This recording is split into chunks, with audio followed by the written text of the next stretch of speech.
Please support po Vera and Lito Official. Yun, pakisuportahan natin po mga ka-business. Opo. Meron na pong sariling YouTube channel si Kuya Vera, ay si Kuya Lito at saka si Ate Vera. Thank you po. Ano lang po, unahin nyo, Vera and Lito, no? Vera ang nauna. Baka minsan kasi Lito una, Lito and Vera. Opo. Una po si Ate Vera kasi mas malaki siya. So yun na mga ka-business, salamat po ha, supportahan natin sila. Thank you so much. Thank you po. Support po mga ka-business, Vera and Lito Vlog Official. Opo. Yan, official na po sila mga ka-business. Opo. Na sila Thank you ay po. isa na, excuse me po, isa ng vlogger. Thank you po. Sa larangan ng YouTube channel. Thank you po. Ate Kuya. Please subscribe, like, and share! Yun o. Salamat. So yun, mapagpalang araw po mga ka-business namin minamahal. Dito na po ako sa bahay ngayon, kakauwi-uwi ko lang po kanina. Hindi po ako nakapag-video po kanina doon kila sa KB house kasi na-busy po ang lola niyo mga ka-business. So ngayon, ito po, habang nagtutupi po ako rito sa bahay, magkwentuhan na lang po muna tayo. Saka po mamaya, mabati po tayo ng mga ka-business natin. Mga laging nagko-comment. Ayan mga ka-business. Tsaka, may mga ilan-ilan po kasing mga nagtatanong tungkol sa aking mga ano doon kila kuya. Mga ginagawa po. So, yun po. Tutupi po ako ngayon kasi mamaya po bago pumasok kila kuya, mamaya umaga, maglalaban naman po ulit ako. Kasi nalaban ko po, puro mga damit. May yung mga shorts naman po ang lalaban ko paglaba ko mamaya. So yun mga ka-business, gusto ko lang po sagutin yung mga ibang nagtatanong. May mga nagtatanong po kasi sa comment section para malaman din po ninyo. May nagtatanong po sa na nabasa ko kung di ba po ako yung nagluluto minsan kila kuya. Minsan po kasi ako, minsan si ate nagluluto. Pag kunwari hindi po pagod si ate o hindi busy, yun, nagluluto si ate mga ka-business. Or else kung may request sa kanya yung sila Pap, sila Boss Dave, Ate Budang, yun po, nagluluto po si ate ka-business mga ka-business. Tsaka yung po, yung may okasyon, yun. Si ate po, yung nagluluto. May mga nagtatanong po kasi mga ka-business kung sino daw yung nagdi-decide ng lulutuin ko doon. Ito po yung mga ka-business. Minsan po, pag andyan si ate, tinatanong ko kung anong gusto nilang ipaluto or anong gusto nilang ulam. Pero, kahit naman po, hindi mo tanungin sila ate, hindi naman po sila masela ng ulam mga ka-business. Kahit ano pong iluto, kahit anong ihain, nakain naman po sila. Hindi po kasi sila yung maselan sa pagkain. Kahit gulay, mas gusto pa nga po nila gulay Gulay, isda, yun po mga business. Yan, sorry po, namatay po yung ating ilaw. So yun, tuloy ko lang po mga ka-business. Minsan po, pag andyan si ate, tinatanong ko po siya kung anong gusto nilang paluto or anong gusto nilang ulamin. Minsan po, kahit nandyan naman sila, hindi na po ako nagtatanong, lalo pag sinabi ni ate na wala siyang maisip. Pero, lalong-lalo na po pag wala sila, ako na po yung nagdi-decide sa lulutuin ko, mga kabisnes. Basta meron po. Kung ano pong meron doon, kung anong meron doon na sangkap, yun na lang po ang niluluto ko, mga kabisnes. Tsaka, yung iba naman po ang tinatanong kung lahat po ay gawain ko sa bahay. Yun naman po, yung tanong na yun, hindi po lahat naman. Kasi minsan sila Ate Marily, si Boss Dave, or si Pap, si Ate, sila na yung naglilinis ng kanilang kwarto minsan, mga kabisnes. At saka, or tinutulungan din po nila ako. Lalo pagka kunwari po, alam nilang may ginagawa ako. Lalo pag alam nilang naglalaba ako. At saka ang paglalaba po, mga kabisnes, ano po yun? Minsan po nakikita kasi ninyo, di ba, marami yung iba. Minsan na, pag naglalaba ako, minsan maramihan. Minsan po kasi pagka kunwari may bisita or may pupuntahan, di po ako nakakapaglaba everyday. Kaya yun po, minsan naanuhan ako ng madami. Pero caring naman po, mga kabisnes. Pag alam naman nilang naglalaba ako, minsan si Kuya Isto ang pinapakisayuan nila magluto or si ate. Basta ganun po.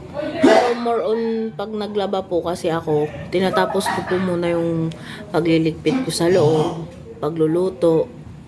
Then, tsaka ako po babanatan ng paglalaba para hindi po yung paano-ano yung gawa ko. Tsaka, yung iba po nagtatanong kung ako na naglalaba, ako pa rin na mamlansya. Ako po naglalaba, mga kabisnes. Sa plancha po, hindi. Madalang po ako magplancha doon kasi nakakapag ano naman po sila sa plancha. Sa plancha po, nagpa-plancha rin si Ate Budang, si Boss Dave, si Papa Dins, or si ate po. Ano po yun, kanya-kanyang plancha na po kasi sila. Pero, minsan po, pag busy or pag nagmamadali si Boss Dave or si Papa Dins, nakikisuyo rin po. Pero madalang po ako sa plancha. Basta sa laba po yung inaano ko na lagi. Tapos, yung iba po, may nagtatanong din kung first floor at saka second floor po yung nililinis ko. Ano po yun? Basta ang priority pong una sa baba po kasi unang makikita ng mga tao or bisita sa baba po. Tapos sa taas po, nililinis ko rin po. Pero kadalasan po maglinis kasi ng kanya-kanilang kwarto. Sila na po. Lalo po si Ate Budang, masipag po siyang maglinis ng kwarto niya. Ano po, nakakapaglinis lang po ako. So yun, mga kabisnes, pasensya na po kayo, namatay po kasi po na lowbat. Sinaksak ko lang po yung battery. So yun po, si Ate Budang po kasi masipag po yun maglinis sa kwarto niya. Tsaka sa kwarto po nila ate, si ate na po naglilinis. Kaya po ang kadalasang nalilinis ko lang po sa taas, minsan yung kwarto po ni Paps, pero madalang din po kasi nililinis din niya po yung kwarto niya.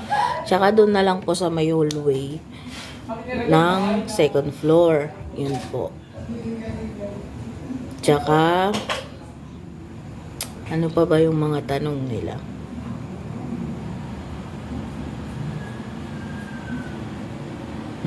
Pasensya na po kayo, mga kabisnes. Yung iba po kasi naisulat ko, yung iba po hindi ko na po naisulat. Yun po yung mga naisulat ko po. At saka may nagtanong din po sa akin dati kung anong oras daw po ang punta ko doon kila Kuya KB. Ang ano po, minsan 8. Minsan po nalagpas din po yun. Or minsan po pagka kunwari po nasakit po yung ulo ko, nag-chat po kami kila ate na malilate po ako ng konti. Kasi pinapaano ko po yung sakit ng ulo ko. Yun po mga ka-business. At saka, kung anong oras po ang uwi. Minsan po 5 nakaka-uwi na rin ako. Pero syempre, pag may bisita, pag may okasyon, nalagpas po tayo doon mga ka-business. O kaya pag wala pa po sila ate at saka sila kuya na mag-mission po, yun, syempre. So, yan mga ka-business. Gusto ko lang din pong sagutin yung mga ilang sinasabi sa comment section. At nagtatanong yung about po sa aming nilito, about sa personal po namin ano. Yun pong mga tanong po ng iba ay bakit daw po hindi ko maiwan-iwan si Lito kahit may mga pagkakataong nakakagawa daw po si Lito ng kalokohan dati. Ano po kayo sa yun mga ka-business? Unang-una po, syempre, kahit sino naman po, pag may pinagsamahan kayo, hindi mo agad siya bibitawan. Pangalawa po mga ka-business, kahit sino po sigurong mag-asawa, ang mga may pinagdaanan ng malalalim, syempre, hindi ka agad bibitaw. At pangatlo po, syempre, aasa ka bilang isang asawa na pagdating ng araw, hindi na po niya yun gagawin. Ganito po kasi yun mga ka-business. Syempre, yung iba po siguro nasasabi nila yun sa akin kasi hindi naman sila yung nasa katayuan ko. At saka, nasasabi po nila kasi yun kasi isa pong PWD si Lito. Ganito po kasi yun mga ka-business. Ako naman po ang magtatanong sa inyo. Kung kunwari po, nakapag-asawa kayo ng hindi PWD. Let's say, sabihin natin nag-asawa kayo ng normal na tao. Yung hindi po PWD, walang kapansanan. Tapos nagtatrabaho po siya nung naging asawa niyo po siya. Paano po kung sakaling dumating po yung panahon o araw na nagkasakit po siya? Or sabihin natin na stroke or something, na disgrasya, naputulan din po siya. Kayo po ba iiwan na lang po ba ninyo siya? Or yung iba po kasi nagsasabing isoli na sa magulang. Ano po kaya ang gagawin din ninyo mga ka-business? Ako po sa totoo lang, hindi po ako nagagalit sa mga nagsasabi po ng ganon. Naiintindihan ko po sila kasi siguro may time po na naiintindihan ko sila. Kasi concerned sila sa akin. Dahil doon po nagpapasalamat din po ako. Pero gusto ko lang din pong magtanong kung sakali po bang kung sakali po bang sa inyo yun nangyari, agad-agad nyo rin po bang gagawin yung mga sinasabi nyo mga ka-business? Syempre, hindi rin naman siguro, di ba po? Andong magtsatsaga ka hanggang sa magbago yung sinasabi nilang ayaw nila, di ba po? Kasi, hindi naman po lahat ng pagkakataon, nakailito po yung pagkukulang or kasalanan. May time din po yun, tulad ng nabablog po ni Kuya sa amin, may time din pong kasalanan ko kasi. Diba po? So, siguro po, maging masaya na lang po siguro tayong lahat mga ka-business. Hindi po ako nagagalit sa mga nagsasabi ng ganon. Although, siguro, hindi pa po nila naranasan yung mga nararanasan namin. Pero nagpapasalamat pa rin po kami kasi kahit papano concern pa rin po sila sa amin.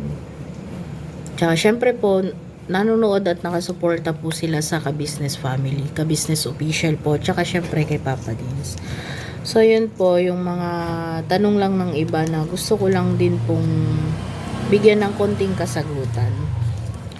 Hindi naman po ako nagagalit mga ka-business. Gusto ko lang din pong sagutin yung iba. Pero yung iba pong mga sagot na below ay tanong na below the belt, siguro po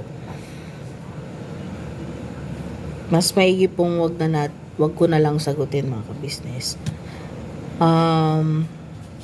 Yung iba naman po may tanong din po sa akin na siguro po mulat sa pool wala daw akong naging karelasyong iba. Nasilito lang daw po ang naging karelasyon ko, kaya nagtsatsaga daw po ako ng husto. Ang masasabi ko lang mga ka-business yan po ang yung mga nakakakilala lang po sa akin mula noon hanggang ngayon ang makakapagpatunay na hindi lang po si Lito yung naging boyfriend ko din. Kung tutusin po, nung time nga po na nung time na nagkakilala kami ni Lito, sa totoo lang, may boyfriend po ako noon. Alam niya yun. Alam din ni Lito yun. So, hindi naman po siguro masasabing si Lito na lang ang naging lalaki. Kaya po ako ganun na lang kadesperada. Hindi naman po mga ka-business. Hindi naman po ako nagagalit. Sinasagot ko lang yung mga tanong ninyo. So, salamat po sa nagtanong nun. Tsaka, ano pa po. Free to, mga ka-business. Free to, dito sa vlog natin na to. Free to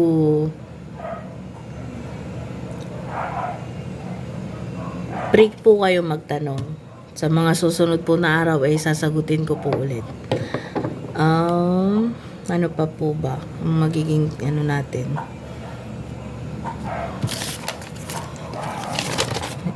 Yung iba po kasi hindi ko na naisulat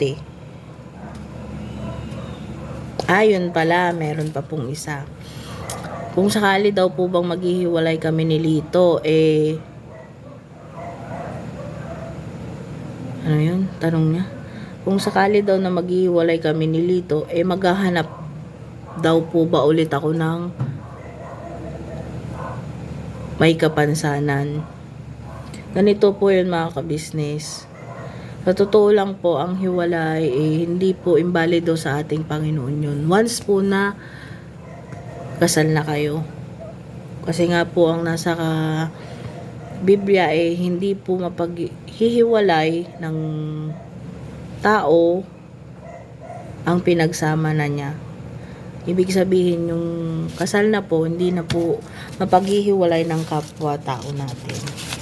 So, para sa akin po, siguro hanggat kaya po naming magsama, hanggat hindi po kami maghihiwalay ni Lito.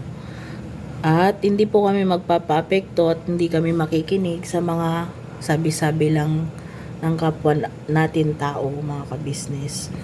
Tsaka kung dumating man po yung kunwari lang po, kunwari maghiwalay po kami ni Lito, yung tinatanong ng ating mga ka-business kung maghahanap din po ulit ako ng PWD or may kapansanan. Ganito po yun mga ka-business. Ang pag-aasawa, hindi mo naman yun pwedeng kung ano yung nakatadhana sa'yo, hindi mo naman pwedeng ano bang ibig sabihin nun? Kung anong inilaan sa'yo, kung ano yung para sa'yo. Kasi kahit sabihin mong gusto mo ng mayaman, gusto mo ng gwapo, gusto mo ng kumpleto, gusto mo ng marangal, gusto mo ng matino, gusto mo ng walang kasalanan, gusto mo ng lahat ng tao mga ka-business, maraming gusto. Pero kung ang nakalaan sa'yo hindi ganun, hindi ka po makakapili. Kasi once po na ipinilit mo, kunwari, ako, maghanap ng mga gusto rin ninyo. Eh, hindi naman kami yung match, hindi naman kami yung tinadhana. Di ba dadating din po yung panahon na maghihiwalay din po kami kung sakali. Kahit sino po naman sa atin, di ba? Kahit gustuhin po ng babae na gusto niya mayaman, gusto niya ng marangyang buhay, gusto niya yung gwapong papangasawa niya.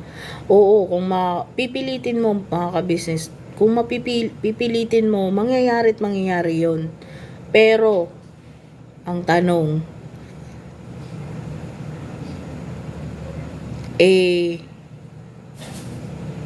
magiging okay po ba ang buhay ninyo? Parehas po ba ninyong mahal ang isa't isa? Hindi po tulad ng kunwari, sabihin nating may kapansanan, may 'di ba? Kung sabihin mong yun ang nakatadahan na sa'yo at nagkakaintindihan naman kayo, oo, maraming problema po ang nadating. Pero pagdating po ng kayo ang magkakaintindihan, di ba po mga ka-business? Pasensya na po kayo kasi may mga tanong lang din po kasing gusto ko ring masagot. So, yun yung mga ka-business. Yun yung sinasabi kong mga pangyayaring hindi inaasahan. Di ba po yung iba naman,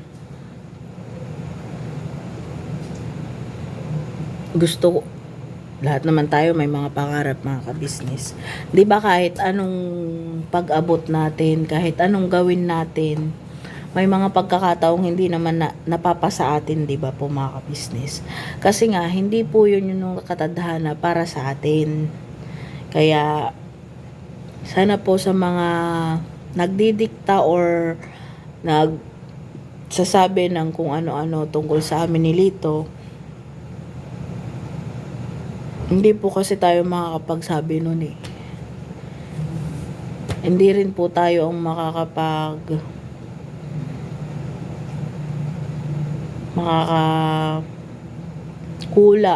ng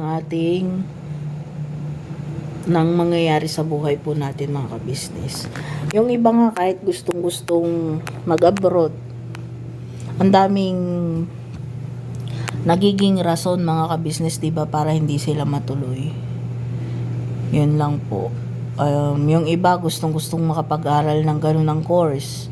Kahit kaya nila, may mga pagkakataon or may mga pangyayaring nangyayari kaya hindi na tutuloy, di ba po? Yun yung sinasabi kong mga pangyayaring unexpected.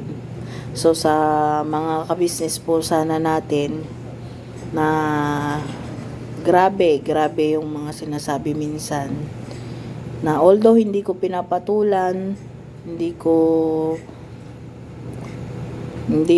ako nagsasabi sa kanila ng masama. Syempre, nababasa ko rin po yun mga ka-business. Kaya, gusto ko lang din pong sagutin or linawin. Hindi naman po ako nagagalit. So, yun mga ka-business. Ano pa ba? Yun. Dati nga mga ka-business, share ko lang din. Gusto ko ng Gusto ko nga dati nung nag-aaral pa ako, gusto ko nga makapag-abroad. Pero tignan nyo, nakailang try na ako. Nakailang pero hindi ako natutuloy. Kaya ang sabi ko na lang sa isip at sa isip at sarili ko, siguro hindi nakalaan sa akin ang pag-abroad. Tignan nyo naman yung iba kahit sa una ayaw nila, pero kung yun ang nakalaan, nangyayari po sa kanila, di ba po? So yun lang yung ibang mga sample ko po. Yung meron nga po kaming naging kapitbahay din ni Lito. Hindi ko na lang po sasabihin kung anong pangalan niya. Pero alam kong nanonood po siya ngayon. Nung naging magkakilala kami ni Lito, Kasi kilala niya po ako kapitbahay ko po siya since nagtatrabaho pa po ako. So, alam niya kung ano yung mga nangyari dati sa buhay ko. Nakita rin niya kung ano yung mga naging trabaho ko. Nakita rin niya kung sino yung mga naging boyfriend ko. So, nung naging kami po ni Lito, dami niyang nasabi. Kesyo, tanga-tanga ko daw. Kesyo, kumuha daw ako ng batong ipupukpuk ko sa ulo ko. Isa pong kaibigan ko po siya dati. Di po ako umimik, di ako nakipagtalo sa kanya. Pero yung dati pong pagkakaibigan namin, syempre, parang, let's say, lumayo yung loob ko sa kanya. Yun po mga kabisnes. Hindi inaasahang pagkakataon, yung asawa po niya ang may trabaho lang sa kanila. Tapos, yung asawa po niya ay na-aksidente mga kabisnes. Naputulan siya ng isang kamay at isang paa. So, sa madalit salita, nawalan siya ng trabaho mga kabisnes yung asawa niya. Kaya, yung buhay niya naiba po yung buhay niya. Syempre, nung may trabaho yung asawa niya, maganda, hindi sa maganda talaga yung buhay nila. Biglang na-aksidente po yung asawa niya. Yun, hanggang sa pinasok niya ang paglalako. Syempre, siya na lang ang aasahan po Kasi wala naman siyang experience sa trabaho. Kaya ang nangyari po sa kanya, maglako ng gulay, maglako ng merienda, yun po ang naging ano niya. Parehas ko lang din po siyang nangungupahan. Ngayon po, isang beses, lumapit po siya sa akin. Nagsorry po siya kasi kung ano-ano daw yung sinasabi ko nung about Lito. Ngayon parang siya na raw yung nakakaranas sa kanya. Yun po, bago po kami ni Lito mapauwi ng Quezon sa kanila, ginawa ko po, naipasok ko po siya noon dun sa kantin na pinagtatrabahuan ko. So yun, natuto po siya dun. Nakaka-chat ko pa po yun dati siya nakaka-chat ko pa po siya sa messenger nung bagong lipat kami kila Lito, yung nanirahan na po kami sa Quezon Province. So yun, nung ano po kasi nakakuha na siya ng experience doon sa kantin. So nung na-endo po siya doon sa pinagpasokan ko sa kanya, syempre may experience na po siya. Hindi na po siya nagtinda, hindi na siya naglako. Yun, nakakakuha na po siya ng ibang trabaho. So hanggang ngayon po, nagchat din po siya sa akin minsan na hanggang ngayon, ako yung naging kaibigan niyang iniiyakan niya. Lalo ngayon, nitong ano po kasi yung asawa niya po parang na-stress mga kabisnes. Syempre hindi rin niya matanggap na naging ganun siya. Tapos syempre yung kaibigan ko lahat ng gastusin sa kanya na. Minsan sinasabi niya, gusto ko nang sumuko bes. Nagaganon siya. Yun po, ako yung nagpapalakas ng loob niya. Syempre yung nararanasan niya ngayon halos parehas lang kami. Ang ano po kasi, ang pagkakaiba lang namin, si Lito po inborn. Alam na niya yung gagawin niya. Tanggap na niya yung kung ano siya. Ang mahirap po kasi yung sa kaibigan ko, Kaya hanggang ngayon, hindi pa matanggap ng asawa niya kasi hindi man inborn, disgrasya po yung nangyari. So yun yung sinasabi ko lagi sa kanya na palakasin na lang niya yung loob ng asawa niya. Yun po yung isa ring gusto kong ikwento sa inyo mga ka-business na isa sa mga napatunayan ko na unexpected na nangyayari sa buhay natin. Wala po, gusto ko lang i-share din para ano rin po. Kasi minsan po naaawa din po ako sa mga nakaka-experience ng mga na-experience ko. Na minsan yung iba wala man lang mapagsabihan na mga kaibigan. Tulad ko po dati, wala akong mapagsabihan ng mga kaibigan ko, syempre po. Kasi yung ibang pong mga kaibigan ko noon, nagsilayuan ng loob sa akin. Or let's say, ako yung lumayo ang loob sa kanila kasi nga ganun yung mga sinasabi nila noon sa akin. So yun mga ka-business.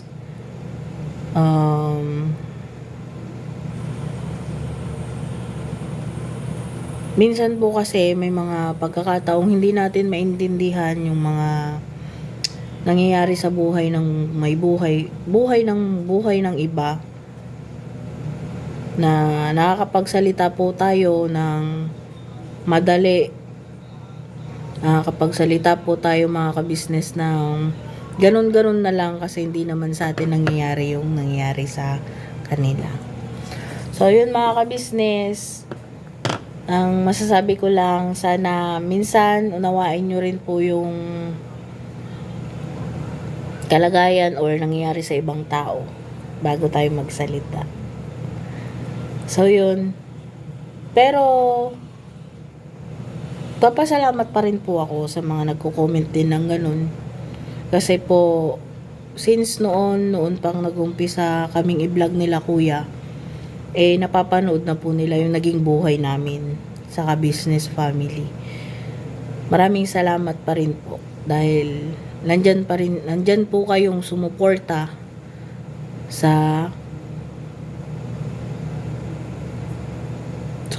at nagsumubaybay sa buhay-buhay namin ni Lito.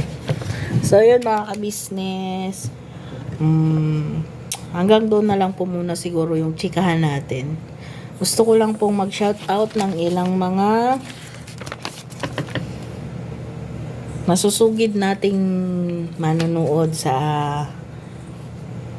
mga page natin, mga channel natin mga ka-business. Syempre po, nagpapasalamat pa rin po ako sa mga taong laging nakasuporta sa, lalong-lalo na sa Ka-Business Official mga ka-business, sa Papa Dins TV at syempre Family Ka-Business. At sa mga kagwangs official, yun mga ka-business. Tsaka syempre sa mga reactor po. At kay Ma'am Erlinda, salamat po, lagi po kayong nandyan, nanonood din ng vlog namin ni Lito. Maraming salamat din po sa suporta. Tsaka syempre po sa iba pong mga ka-business natin. Yung iba pong mga ka-business natin, naglista po ako ng mga ilan-ilan po rito para natin pong i-shoutout mga ka-business. Eto po, mag-shoutout po muna tayo. Pero po lilinawin ko lang po ulit mga ka-business, hindi po tayo araw-araw makakapag-shoutout kasi minsan po busy ang lola nyo. Sana po maunawaan nyo mga ka-business at maraming salamat po sa pangunawa at pagtsatsaga nyo sa mga vlogs namin. At saka po gusto ko lang po palang linawin mga ka-business bago ako mag-shoutout. Minsan po hindi pa ako nakakapagsalita sa vlog ko. Kasi hindi na talaga ako nagsasalita kasi minsan po lagi may video or tugtog sa mga kapitbahay. Hindi naman po laging pwedeng sabihang hinaan or patayin kasi nakakaya din. So ang ginagawa ko mga ka-business, tinatanggal ko po yung audio tapos nilalagyan ko na lang po ng kunwari text title yung mga or text. Nilalagyan ko na lang po ng parang kung kunwari tulad po nung nagluto ko, nilalagyan ko na lang po ng sulat kung ano yung gagawin ko, ano yung next na ilalagay ko sa luto ko. So, sana po maintindihan nyo po mga ka-business. Pasensya na rin po kayo. Kasi minsan po kahit gusto kong mag-vlog na nagsasalita, minsan po kasi may mga tugtog talaga. So, ang hirap po kasi, ang hirap ayusin pag na-copyright mga ka-business. Kaya, ganun na lang po yung ginagawa ko. Salamat po sa pangunawa mga ka-business. At maraming salamat din po sa mga nagsasuggest ng mga gagawin ko, ng mga iluluto ko, ng mga iko-content ko. Maraming salamat po sa inyo.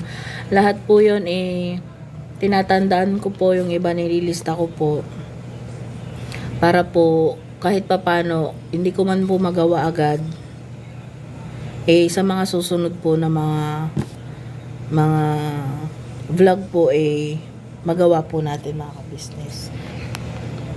At syempre po, salamat din po kasi kung wala akong maisip na content, pwede akong tumingin or maghanap sa mga suggestion nyo.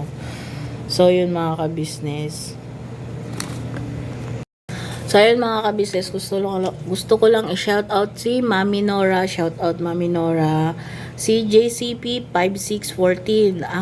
I think si Nana Channel TV po to. Maraming salamat po sa suporta nyo lagi. Rebecca Rasmussen, Geraldine Erato, Divina Garcia, Feli Capalto, Bilita Marcula, Ann Manulat, Marilo Torla, Totopet TV. Shoutout po sa inyo mga ka-business. Alma Maghilom, shoutout ma'am. Nababasa ko po to si Ma'am Alma Maghilom. Lagi po itong naka-comment sa mga vlogs po natin. Ma'am, salamat po sa suporta, ma'am. Hindi nyo ako iniiwan kahit anong vlog po ang nagagawa ko. Chodora Mendoza, Rita Gibson, Annie Velasco, shout out ma'am. Marina Sakdalan, Marites Santiago, shout out po. Munina Albia, I think si Ma'am Mrs. Wakiwak po to, si Kamunina. Ariston Capildo, shout out po. Roselyn Official, Mitch Haponesa, Mitch Haponesa, sorry po, nabubulo lang inyong lingkod. Margaret Barney, ano ito? Marian Yosheda, shout out po. Zach Brown, shout out ma'am. Sopronia Atienza, shout out po. Nora Mix Vlog, shout out ma'am. Mila Salvador, Chris Mabuhat,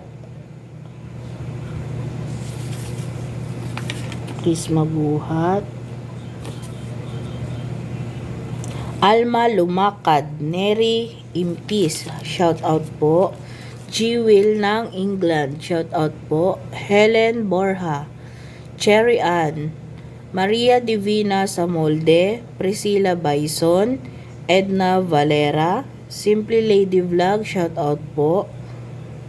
Santulan, shout out po. Marilyn, Maria Cecilia Esmas ng Katarman Samar. Malapit daw po to kila Kuya Intoy sa Samar. Shout out po dyan ma'am, kamusta po kayo? Hisita Katubig ng Singapore. Yun po, shout out po sa inyong lahat ma'am. Yun pong ibang hindi ko mga na-shout out po. Sa mga susunod na araw po, pipilitin ko pong mga shout out din po yung hindi ko pa na-shout out. Mag-comment na lang po kayo kung taga saan din po kayo. Para po pagka kunwari wala tayo pong may content, meron po tayong shout out. Or kung hindi po busy ang inyong lingkod. So, yun mga ka-business. Salamat po sa simpleng vlog na to sa pagsama nyo sa akin.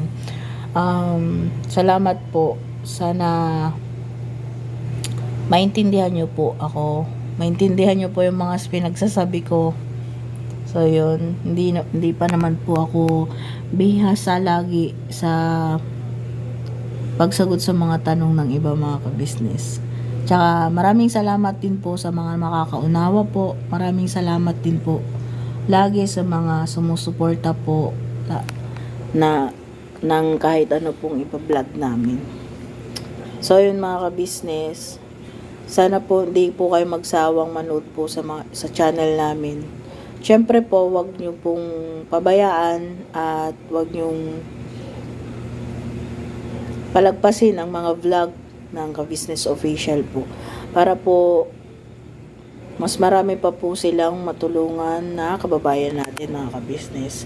Yun po mga ka-business, maraming salamat po sa mga laging nag-aabang po ng vlog namin. At syempre po maraming salamat din po pala sa mga nagtatanggol or nagpapaliwanag sa mga nagtatanong or nagsasabi sa akin ng iba minsan mga ka-business. So yun, maraming salamat po sa mga suporta nyo. Tsaka pag may mga tanong po kayo, tanong lang po kayo sa comment section mga ka-business. At nakikisuyo po ako sa inyo. Sana po lagi nyo po kami suportahan.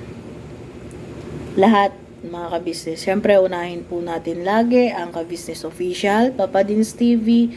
At siyempre po ang ka-business family mga ka-business. Siyempre po ang inyong lingkod, Vera and Lito official po. Sana po abangan nyo po palagi yung mga vlogs ko kahit yung iba po siguro naboboring. Maraming salamat pa rin po sa pagsuporta. At sana po pag may mga maisip po kayong magagandang content po, free to comment po.